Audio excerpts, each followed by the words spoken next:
2023년 7월 23일 밤 8시 미국 시애틀 루멘필드 경기장. 갑자기 진도 2.3 크기의 지진이 일어납니다. 평상시 지진이 거의 없던 곳인데 왜 지진이 일어난 걸까요? 무엇보다 주목할 것은 1, 2분 정도면 사라지는 지진과 달리 이날 지진은 무려 3시간 15분 동안 계속됐다고 하는데요. 대체 그날 이 경기장을 뒤흔든 지진은 뭘까요? 지진은 다름 아니라 단 한 명의 여가수에서 시작됩니다. 이날 이 경기장에선 미국 최고 인기 여가수 테일러 스위프트의 에라스 투어 공연이 열린 건데요. 이 공연에 7만 2천 명이 넘는 구름 관객이 몰렸습니다. 엄청난 인파가 3시간 넘게 스위프트 노래에 맞춰 춤을 추고 발을 구르고 환호했기 때문에 진도 2.3의 인공 지진이 감지된 겁니다. 도대체 테일러 스위프트가 누구길래 인공 지진까지 일으킨 걸까요? 브랜드맵, 오늘은 테일러 스위프트 인기 진원지에 어떤 브랜드들이 포진해 있는지 알아보겠습니다. 미국 대중음악사에서 스위프트의 존재감은 어느 정도일까요? 비욘세나 레이디 가가, 마돈나와 비교하면 스위프트 인기가 어느 정도인지 여러분은 감이 오시나요? 스위프트는 미국 대중음악 60년 역사에서 4개 앨범을 동시에 빌보드 톱 10에 진입시킨 생존하는 유일한 가수입니다.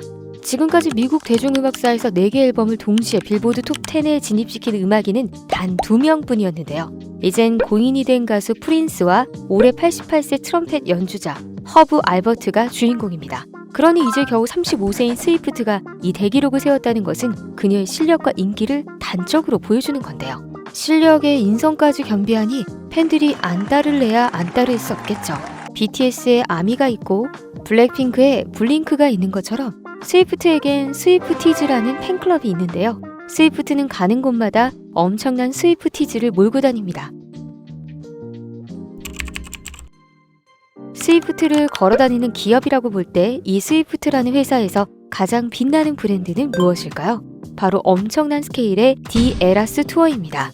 에라스는 연대기란 뜻인데요. 중요한 사건을 시간순으로 적는다는 의미입니다. 그러니까 이 디 에라스 투어는 스위프트의 지난 19년간 음악 생활을 되돌아보고 그녀의 중요한 명곡들을 테마별로 듣는 일종의 연대기 같은 콘서트입니다.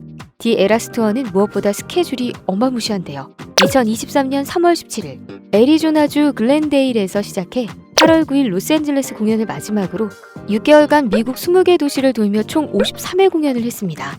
스위프트는 이후 또다시 8월 24일 멕시코를 시작으로 해외 공연에 나섰는데요.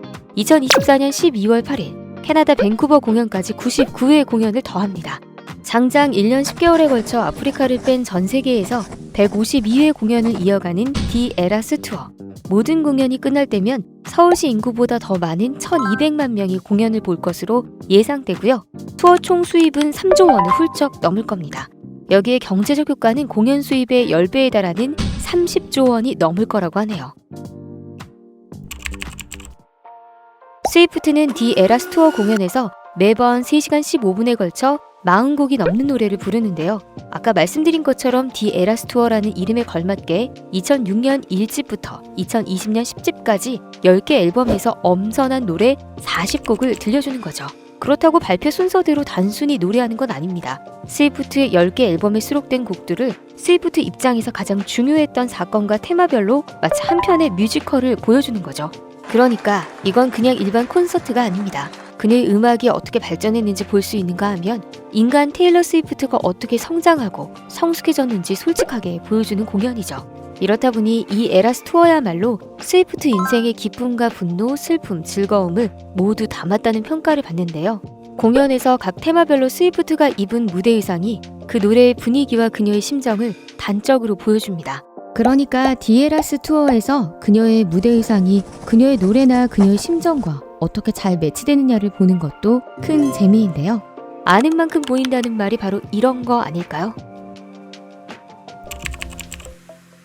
공연 시작과 동시에 스위프트는 7집 러버의 수록곡 미스 아메리카나 앤 더 하트브레이크 프린스를 부릅니다. 이때 그녀는 바디수트를 입고 등장하는데요. 이 옷은 아틀리에 베르사체 제품입니다. 베르사체는 1978년 이탈리아 디자이너 잔니 베르사체가 설립했는데요. 아틀리에 베르사체는 이 베르사체의 최고급 브랜드인데요. 베르사체는 마이클 잭슨과 엘튼 존 같은 가수들과 협업해 다양한 의상을 만든 것으로 잘 알려져 있습니다. 할리우드와 뉴욕의 유명 연예인이나 가수의 시상식 드레스를 제작해주는 것으로도 유명합니다. 러버 수록곡을 부를 때 스위프트가 신은 이 롱부츠는 프랑스 브랜드 크리스찬 루브탱 제품인데요. 루브탱은 당대의 구두 디자이너 밑에서 일하다가 1991년 독립했죠. 크리스찬 루브탱은 특히 12cm에 달하는 엄청난 하이힐이 대표 상품인데요. 더 도발적으로 보이기 위해 빨간색으로 색칠한 구두 밑창은 루브탱의 상징이 됐죠. 스위프트는 이어지는 무대에서도 바닥이 빨간 이 루브탱 부츠를 신었습니다. 스위프트의 디 에라스 투어 무대 의상으로는 10대의 낭만과 반항, 놀라움 등을 상징하는 이 반짝거리고 입체감 있는 드레스도 빼놓을 수 없습니다. 스위프트는 이 드레스를 입고 2008년 출시한 2집 페어리스의 명곡들을 불렀는데요. 이 드레스는 로베르토 카발리에서 만들었습니다. 1970년 설립된 로베르토 카발리는 이탈리아의 화려한 패션을 제대로 보여주는데요. 특히 동물에서 영감을 얻은 디자인 패턴으로 유명합니다.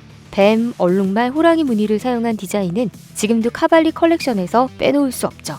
로베르토 카발리는 스위프트가 디 에라스 투어의 최고 하이라이트로 평가받는 6집 리퓨테이션 레디 포 잇을 부를 때 또 한 번 등장합니다. Don't blame me,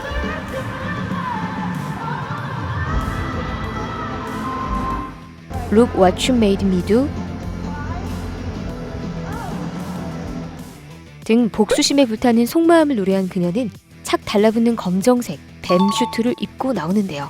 이 슈트 역시 로베르토 카발리가 만든 옷으로 더 강렬한 느낌을 주기 위해 특유의 뱀 비닐 같은 금속으로 장식했다고 합니다. 사실 스위프트는 로베르토 카발리 드레스를 아주 좋아하는 것으로 알려져 있는데요. 2023년 2월 5일 그래미 시상식에서 스위프트가 입은 이 드레스도 카발리의 옷입니다.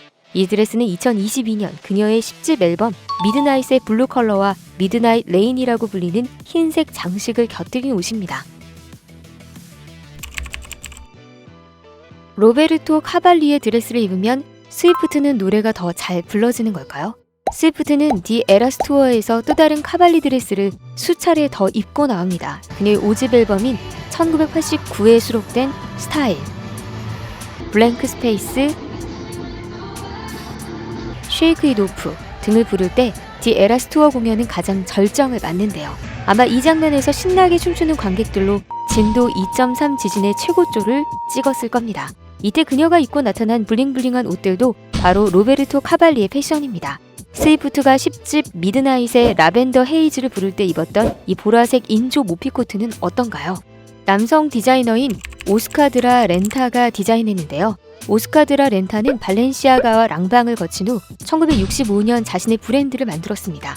라렌타의 이브닝 드레스는 제클린 케네디와 오드리 헵번, 제시카 파커 같은 유명인들이 자주 찾았다고 하는데요. 여성스러우면서도 도시적인 분위기의 패션으로 지금도 인기를 끌고 있습니다. 좀 더 대중적인 패션을 알아볼까요? 이 에트로자수 드레스는 어떤가요? 에트로는 1968년 이탈리아에서 탄생한 럭셔리 패션 브랜드로 특히 몽환적이고 신비주의 느낌이 강합니다.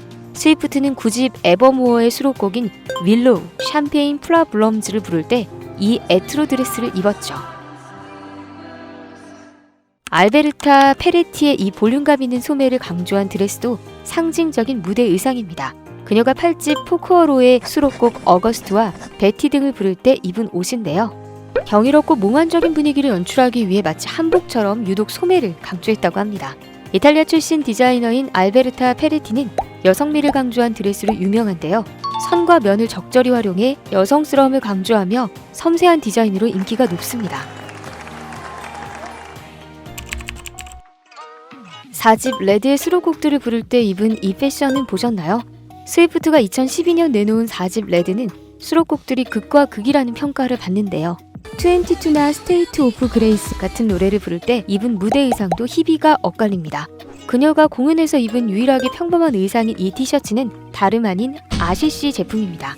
아시시는 인도 출신의 남성 디자이너 아시시가 영국에서 2001년 선보인 브랜드인데요. 실험적인 디자이너로 유명합니다. 특히 그래픽 프린트를 디자인에 활용할 정도로 재미있는 브랜드로 꼽히는데요. 한국의 21 등 유명 팝스타들도 아시시 브랜드를 좋아한다고 하네요. 스위프트는 이 티셔츠에 글래디스 타메즈 모자를 쓰고 등장했는데요. 멕시코 출신인 글래디스 타메즈는 여성 모자 전문 브랜드로 맞춤 제작을 주로 합니다. 스위프트는 공연 도중 자신의 클래디스 타메즈 모자를 소녀 팬에게 선물해 큰 공감을 일으키기도 했죠. 어떤가요, 여러분? 이제 스위프트의 디 에라스 투어와 그녀의 무대 의상이 어떤 역할을 하는지 감이 좀 오시나요? 그럼 아래 이미지도 이제 훨씬 더 눈에 확 들어올 겁니다. 정리해보면 이 베르사체 바디슈트는 발랄함을 뜻하고 이 로베르토 카발리 드레스는 열정적인 댄스곡을 부를 때 입는 거죠. 이제 한국에선 안 하는 스위프트 공연을 유튜브에서 볼 때 더 확 와닿을 겁니다. 그런데 말이 나온 김에 스위프트는 왜 도대체 무슨 이유로 한국에선 공연을 안 하는 걸까요? 결론부터 말하면 안 하는 게 아니라 못 하는 겁니다. 스위프트 같은 세계적 스타의 한국 공연을 추진하려면 최소 4만 명은 수용할 수 있는 공연장이 필요한데요. 현재 한국에선 이 인원을 수용 가능한 공연장이 없습니다. 4만 5천여 명을 수용 가능한 잠실 주경기장은 2026년까지 리모델링 공사를 진행 중이고요. 2만 5천 명이 들어갈 수 있는 고척동 경기장은 미국 프로야구 메이저리그 개막전을 위한 내부 공사가 한창이어서 어렵다고 합니다. 그나마 4만 5천 명을 수용 가능한 상암 월드컵 경기장은 잔디 보호 문제로 외부 공연을 꺼린다고 하고요. 결과적으로 스위프트 공연을 유치하려고 해도 유치할 공연장이 없어서 데려올 수 없는 거죠. 스위프트는 2011년 2월 스픽 나우 월드 투어를 위해 한국에서 공연을 했는데요. 당시 지하철을 타고 강남 코엑스몰을 돌아다녀도 스위프트를 아는 팬들이 거의 없었다고 하네요. 여러분, 테일러 스위프트가 지금까지 발표한 앨범과 수록곡은 저희가 깔끔한 이미지로 정리해 커뮤니티 코너에 올려드릴게요. 앞으로도 브랜드맵은 여러분이 가장 재밌어할 스토리로 여러분들과 함께 하겠습니다. 이번 영상이 볼만하셨다면 구독과 좋아요를 눌러주세요. 브랜드의 숲을 즐기는 길잡이 브랜드맵이었습니다.